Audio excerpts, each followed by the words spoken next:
इलाके का पूरा जायजा लेकर सामरिक दृष्टि से सही स्थानों पर अपने बंकर बना लिए। चीनी फौजों ने 3 बार हमले किए और हर बार दुश्मन सैनिकों की संख्या हमारे सैनिकों से कहीं गुना ज्यादा थी। लेकिन सूबेदार जोगिंदर सिंह और उनकी टुकड़ी ने सारे हमलों को विफल कर दिया।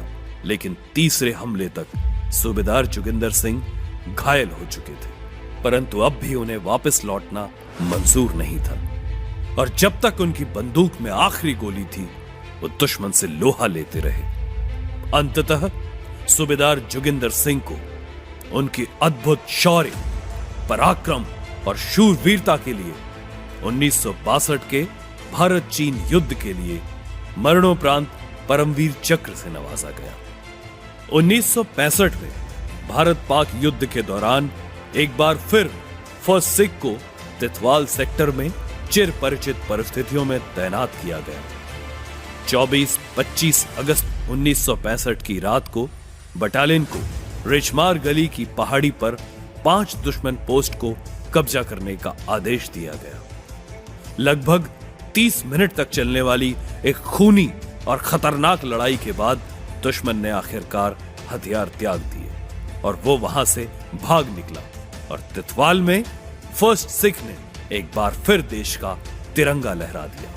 नए युग की शुरुआत तब हुई जब कर्नल LB सोंधी, जिन्हें मार्शल सोंधी के नाम से भी जाना जाता है, उन्होंने 1971 में भारतीय सेना के मैकेनाइजेशन की कमान संभाली। बटालियन को 1981 में मैकेनाइज्ड इन्फेंट्री रेजिमेंट में शामिल किया गया और मैकेनाइजेशन ने बटालियन को दी एक अनूठी रफ्तार, एक बेहद मजबूत सुरक्षा कवच और सटीक वार करने वाले हथियार।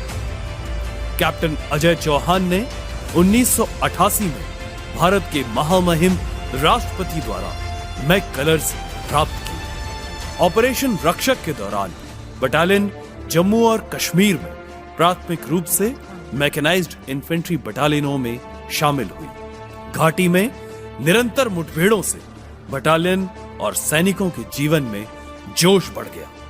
सबसे विशेष ऑपरेशन जोवर और ऑपरेशन ताहब थे, जिनमें आतंकवादी रशीद चिरो के साथ 2 अन्य खूंखार आतंकवादियों को बटालियन ने मौत के घाट उतार दिया। ऑपरेशन रक्षक में जोरदार पराक्रम दिखाने के बाद बटालियन को यूएन मिशन कांगो के लिए चुना गया और अप्रैल 2004 में पहली कंपनी इंडक्ट की गई।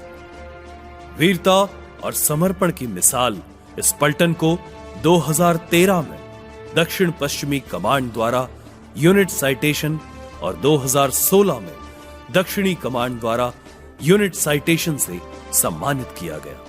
युद्ध कौशल के अलावा भी इस बटालियन ने राष्ट्र के खेल इतिहास में कुछ श्रेष्ठ खिलाड़ियों का योगदान दिया है। इन दिग्गजों में 1962 के संघर्ष में वीर चक्र से सम्मानित लेफ्टिनेंट कर्नल हरिपाल कौशिक हैं, जो कि 1956, 1960 और 1964 के ओलंपिक खेलों में राष्ट्र को गौरव दिलाने वाले महान हॉकी टीम के महत्वपूर्ण खिलाड़ियों में से एक थे। हमारी पलटन के ब्रिगेडियर HJS चिमनी 1975 में भारतीय विश्व चैंपियन हॉकी टीम के प्रमुख खिलाड़ी रहे। बटालियन को भारतीय सेना के अनेक मैनी फर्स्ट अचीवमेंट्स प्राप्त हुए हैं। 1997 में बटालियन को प्रथम ब्रेवेस्ट ऑफ द ब्रेव का टाइटल मिला। हमारे प्रथम Indian commanding officer lieutenant colonel Diwan Ranjit Rai को स्वतंत्र भारत के प्रथम महावीर चक्र से नवाजा गया। सूबेदार जोगिंदर सिंह को 1962 के भारत चीन युद्ध में नेफा के अकेले परमवीर चक्र विजेता होने का गौरव प्राप्त हुआ।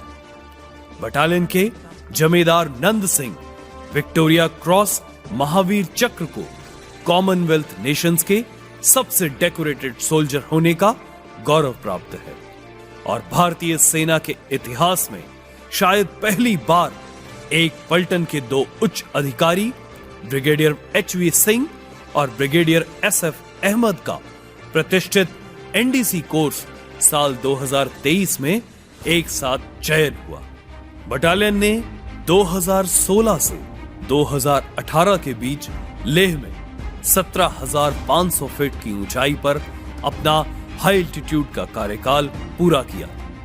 हमें गर्व है कि 1 विक्टोरिया क्रॉस, 2 परमवीर चक्र, 5 महावीर चक्र, 26 वीर चक्र, 346 अन्य गैलेंट्री अवार्ड्स, 25 बैटल ऑनर्स और 2 थिएटर ऑनर्स के साथ केवल भारतीय सेना में ही नहीं बल्कि वास्तव में पूरे कॉमनवेल्थ के राष्ट्रों में सबसे अधिक प्रसिद्ध और सुशोभित हमारी बटालियन है। देश शिवावर मोहे यह शुभ कर्मण ते कबहू न टरो और सौ जब जाए लड़ो, निश्चय कर अपनी जीत करो। इसी प्रण के साथ स्पल्टन के ऑफिसर्स, सरदार साहिबानों एवं जवानों ने पिछले 177 सालों से स्पल्टन का नाम ऊंचा रखने के लिए निरंतर अपना खून पसीना बहाया है। चाहे वह रणभूमि हो या खेल का मैदान,